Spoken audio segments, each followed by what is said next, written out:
Hello दोस्तों, visa pulse में आपका फिर से बहुत बहुत स्वागत है। आज इस वीडियो में हम वर्क परमिट और वर्क वीजा में क्लैरिटी समझेंगे और समझेंगे कि आपको क्या चीजें पता होनी चाहिए जिससे आप गलत एजेंट्स के शिकार ना बन जाएं। चलिए वीडियो में आगे बढ़ते हैं। वर्क वीजा बेसिकली वीजा होता है, ठीक है, जिसे मतलब अगर आपको काम करने किसी दूसरी कंट्री में जाना है तो ऑब्वियसली उस कंट्री में एंट्री के लिए आपको वीजा चाहिए होता है, राइट। वो वीजा इसलिए अप्लाई करते हैं। वर्क परमिट ये होता है कि आपने एंट्री कर ली, लेकिन आप वहां पे काम कर सकते हो या नहीं, वो आपके पास क्या होना चाहिए, आपके पास वर्क परमिट होना चाहिए, मतलब काम करने का आपके पास परमिशन होना चाहिए कंट्री की तरफ से। तो ये दो चीजें अलग होती हैं। काफी लोग वर्क परमिट और वर्क वीजा में कंफ्यूज रहते हैं और दोनों को एक ही चीज समझते हैं।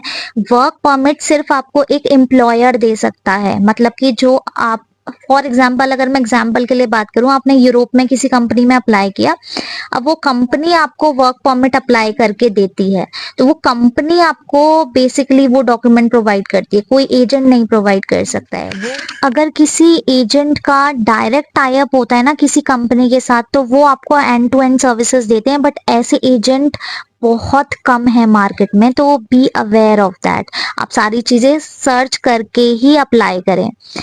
अब बात करते हैं वर्क परमिट्स के टाइप पे। दो तरीके के वर्क परमिट्स होते हैं, एक होता है ओपन वर्क परमिट, एक होता है close work permit. Open work permit में आप किसी भी एम्प्लॉयर के साथ काम कर सकते हो। क्लोज वर्क परमिट में सिर्फ आप जो एम्प्लॉयर आपको बुला रहा है आप सिर्फ उसी के लिए काम कर सकते हो।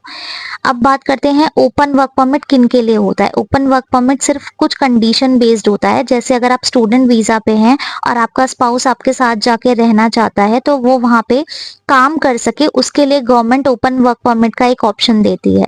उसी तरीके से अलग अलग केसेस होते हैं। अगर कोई फैमिली है बेसिकली आपकी, तो ही आप ओपन वर्क परमिट के लिए अप्लाई कर सकते हो, या फिर अगर आप अपनी एक कंट्री में हो, फॉर एग्जांपल कनाडा में आप ऑलरेडी हो, पीआर आपने अप्लाई कर रखा है, ठीक है, मीनवाइल आप ओपन वर्क परमिट के लिए आप अप्लाई करना चाहते हो, तो आप उस केस में कर सकते हो। इन शॉर्ट अगर मैं बात करूं तो ओपन वर्क परमिट भी नॉर्मल पीपल के लिए, हम सब के लिए नहीं होता।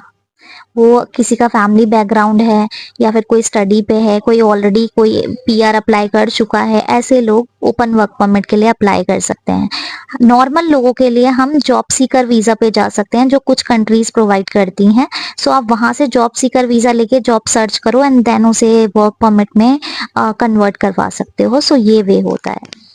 आई होप आपको ये वीडियो अच्छी लगी हो। अगर ये वीडियो अच्छी लगी तो लाइक कीजिए, शेयर कीजिए, चैनल सब्सक्राइब कीजिए, एंड कोई कंसर्न है तो कमेंट जरूर कीजिए। Thank you so much.